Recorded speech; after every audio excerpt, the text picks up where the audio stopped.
A number of you have seen that there have been a number of presentations of this Growth and Poverty project, which is a big, wider project, the purpose of which was really to see what is the Africa poverty or growth. What's the story about the poverty reduction in Africa over the last 20 years or so. That's still in progress. The results are still coming. The purpose of this really is something I've been reflecting on for a couple of years, and some of you have heard me talk about earlier versions of this. What do we know from the current evidence? What can we say is the situation in relation to poverty? Very quickly, I'll say something about growth, but we all know that story.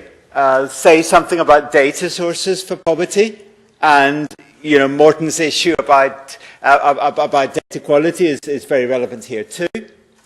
I'm going to talk first about non-monetary poverty, then monetary poverty, and then what do we think we can conclude based on what we currently know.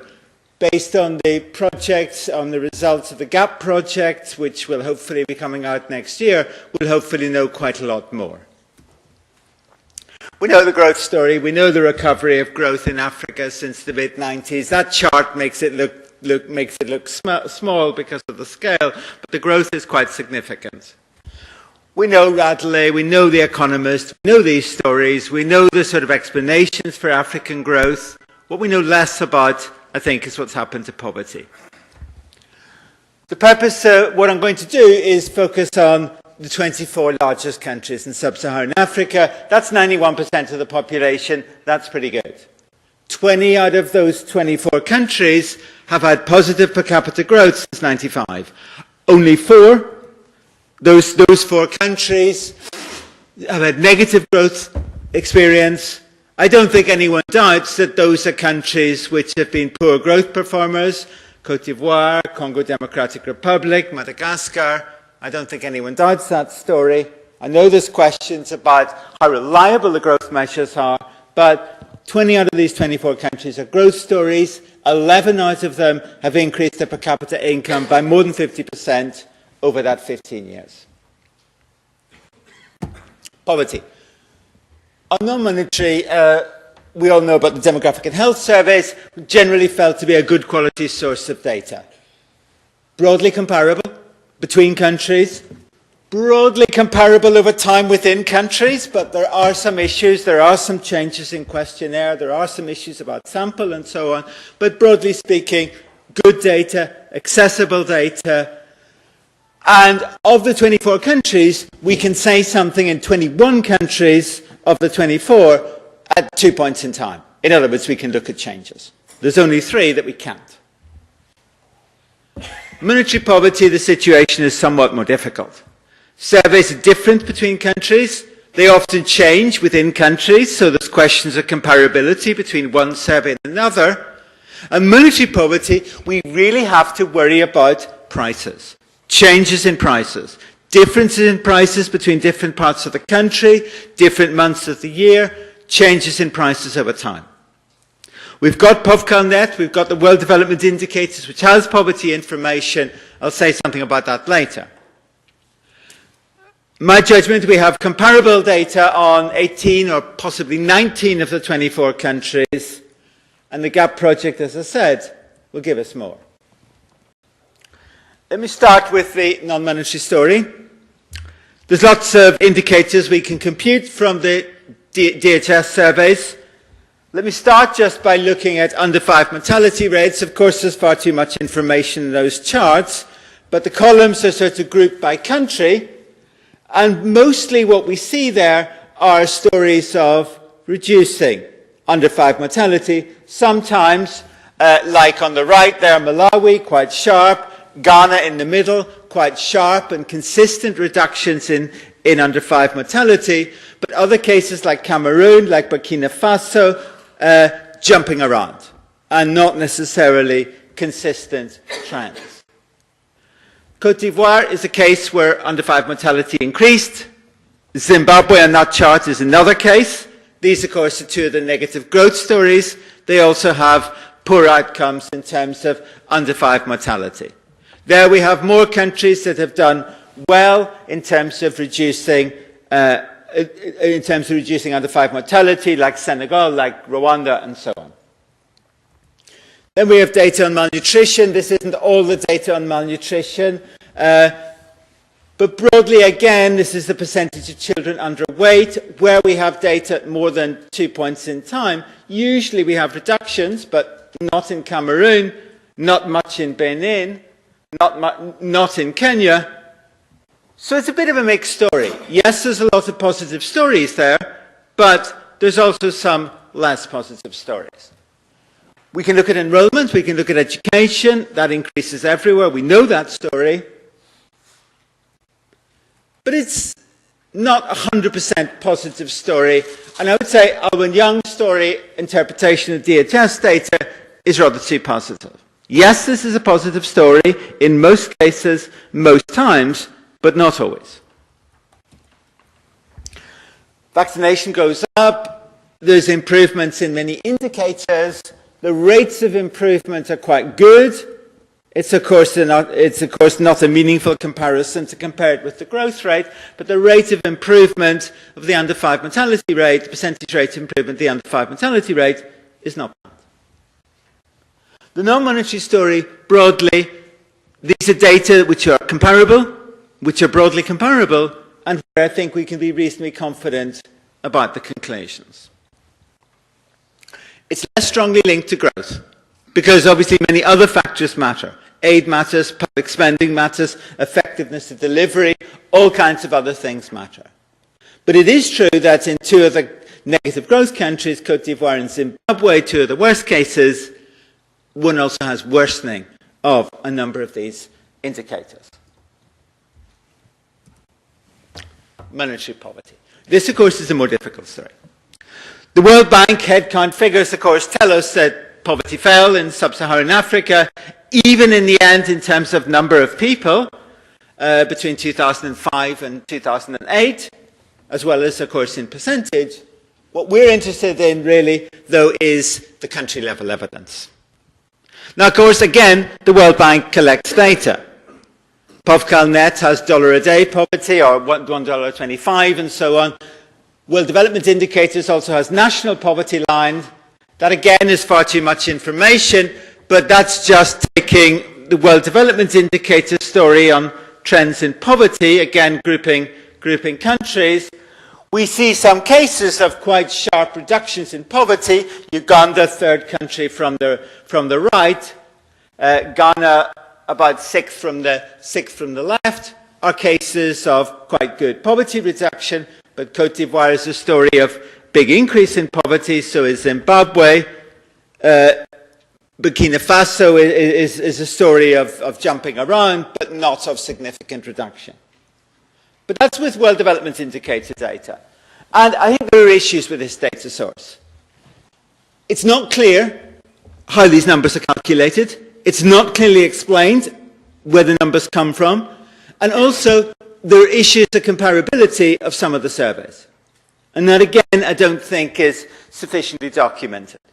So the method that I'm using is looking at carefully conducted country studies, looking at changes in poverty over time, and looking at national poverty lines. 9 of the countries I'm going to focus on were part of an African Economic Research Consortium project, which Eric referred to earlier, on growth poverty linkages. And then there's 9 other countries. Okay, we're missing big countries. We're missing Democratic Republic of Congo and Sudan and others, but what can we say? That's the story with the AERC case study countries, again grouped by country. And we have some positive stories there. One has 6 along, the 6th group along, again Ghana, again Senegal, positive stories. Burkina Faso, there's an increase, but then a reduction. And there's other cases, though, where poverty is not changing, is not falling very much, or is jumping around quite a lot. Mostly, poverty falls here, but often the amounts, as in the case of Guinea, for example, or Kenya, often the amounts are very small. There's other countries which are not AERC countries, but where I think there are relatively carefully conducted studies of change in poverty. Again, we have Uganda, we have Rwanda, stories of significant reduction in poverty. But we have other cases, we have Côte d'Ivoire, for example, where poverty increases. So the story is a bit mixed. Yes, there's quite a few reductions, some large reductions. Most cases, I would say poverty falls, but the magnitudes are often small, often not statistically significant. So there's a number of cases there where the changes are not statistically significant. Now, all this poverty data is specific to the years when the survey is conducted. Now, we had earlier, yesterday, we had the story of Madagascar, where particular shocks happened in particular years, and that drove very much the poverty story that was shown. We had the case of Rwanda, where there was a poor harvest in one survey and a much better harvest in another survey. Again, that to some extent drives the story. The non-monetary indicators, I think, can tell us something more about longer-term evolution. This data, I think, tends to be a bit dependent on when the actual surveys are conducted. If we look at world development indicators, if we trust the world development indicators, we can add some more data to the story. I won't say more about that, but we can say something more about another 2 or 3 countries. Now, I think household survey data, as Eric also said earlier, I think the quality of the survey data is now not too bad in Africa. This doesn't have the serious problems that national income accounting does, though they're certainly far from perfect. But the process of calculating poverty is really complicated. And it depends every bit as much on the adjustments made to the basic consumption data, in particular for prices. The denominator matters as much as the numerator, and often there the data is very weak. There are issues of comparability. There are issues where the survey methodology changes and stuff like that, and then one questions comparability. And I think even in those studies that I used, even there, I think there are questions of exactly how the numbers were computed. Sometimes it's clearly explained and well documented. In other cases, it's really not very well documented. So I think this is a general problem, whereas with the DHS, one has relatively standard indicators, which one can calculate relatively straightforwardly. This is a more complicated undertaking. The results are often debated. Mozambique, there's been a huge discussion, although actually the difference between the two camps is actually pretty small. Sometimes it's just inexplicable. What's happening in Nigeria, where there was apparently a very big, significant reduction between 1998 and 2004, and then a big increase in 2010. Then the new figures, which are included in the World Development Indicators, changed the story in 2004. And again, it's not quite clear what's happening. So I think there's still issues of transparency or lack of clarity about quite a lot of poverty calculation. The GAP study, the wider study, is based on a careful analysis of country data with broadly comparable methodologies. We don't have the final results. Some of the results, I think, confirm the stories that we had before, Madagascar, Ethiopia. But others seem to change. Malawi is an example where the message may be rather more positive than the official story. So the GAP study, I think, will add and will hopefully be based on a more transparent methodology. So it was about growth and poverty reduction. To what extent does poverty reduction respond to growth? Eric talked about the growth elasticity of poverty reduction. Let's compare the rates of growth with the rates of poverty reduction. And I'm not doing anything sophisticated here. I'm just comparing the annualized percentage reduction in poverty with the annualized per capita growth rate. There are a few cases where the poverty reduction rate is greater than the growth rate. They reduced poverty over that period at a faster rate than the rate of growth. But these are very few such cases. These are cases where poverty increased. And those, the majority, are cases where, yes, poverty fell, but at a significantly lower rate than the rate of growth. Yeah, fine. So, in terms of translating this into a growth elasticity of poverty, what it's suggesting is that it's often quite low. I agree with Eric that I think the situation is better than it was 10 or 15 years ago, but the growth elasticity of poverty, I think, poverty reduction, I think is still quite low, based on the evidence we currently have. We have limited observations. We only have the years when surveys are available. We don't have a lot of evidence for the most recent 3 or 4 years, although we sometimes do. But in broad terms, I think the ability to translate Africa growth into poverty reduction is still a bit disappointing. High poverty, of course, may be part of the explanation. This is Martin Revallian's story. Is this lack of poverty reduction a story of increasing inequality? That there's growth, but there's increasing inequality? Well, I don't want to tread on Andrea's presentation. He's going to talk to us about inequality straight after me. But my sense of the data is that inequality in the data seems to fall as much as it increases. Now, that's for what the data is worth. Because here, I think, the data quality issue, I think, is really quite important.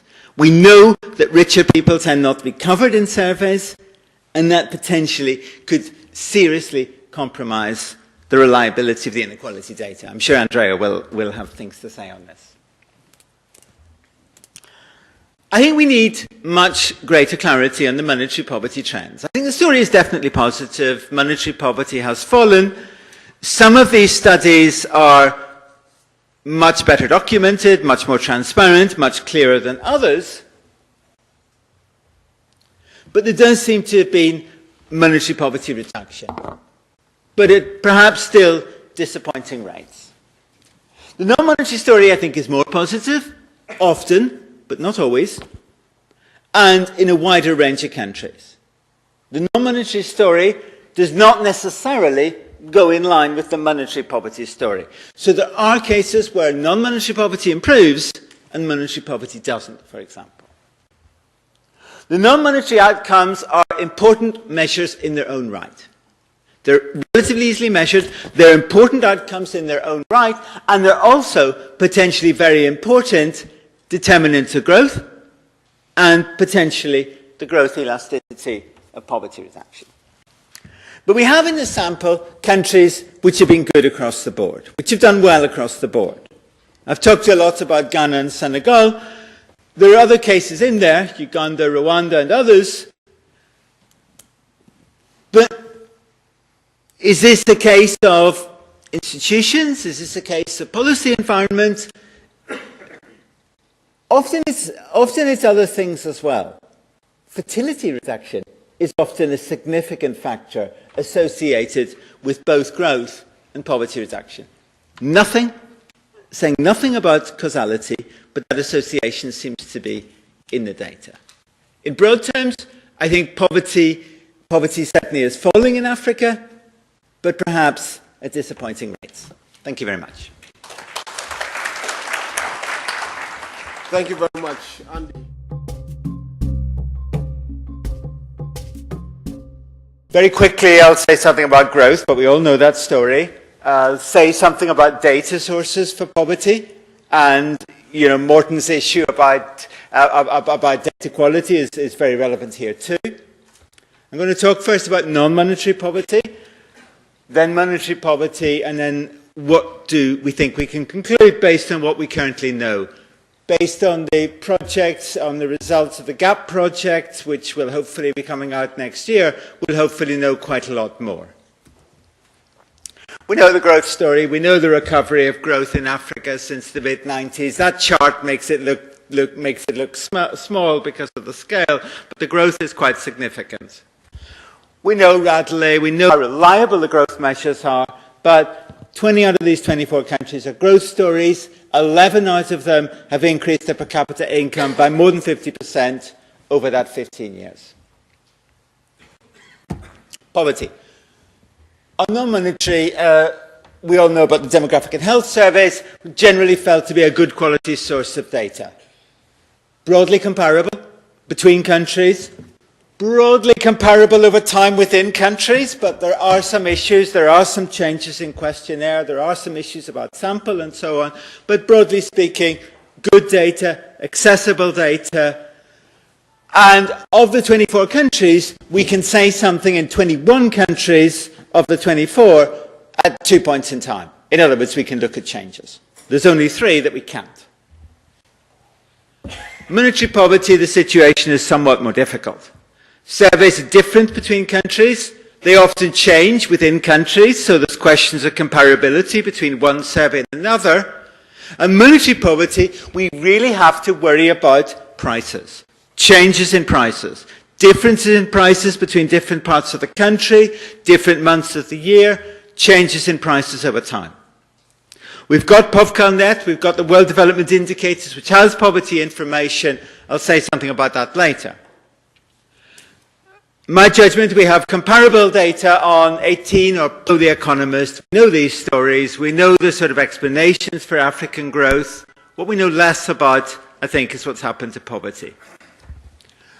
The purpose, what I'm going to do is focus on the 24 largest countries in sub-Saharan Africa. That's 91% of the population. That's pretty good. 20 out of those 24 countries have had positive per capita growth since 95. Only 4, those 4 countries have had negative growth experience. I don't think anyone doubts that those are countries which have been poor growth performers. Côte d'Ivoire, Congo Democratic Republic, Madagascar. I don't think anyone doubts that story. I know there's questions about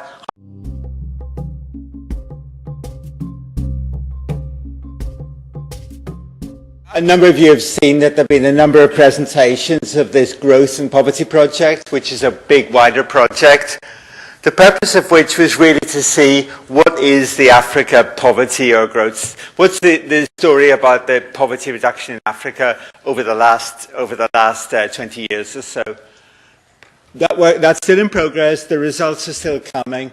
The purpose of this really is something I've been reflecting on for a couple of years, and some of you have heard me talk about earlier versions of this. What do we know from the current evidence? What can we say is the situation in relation to poverty?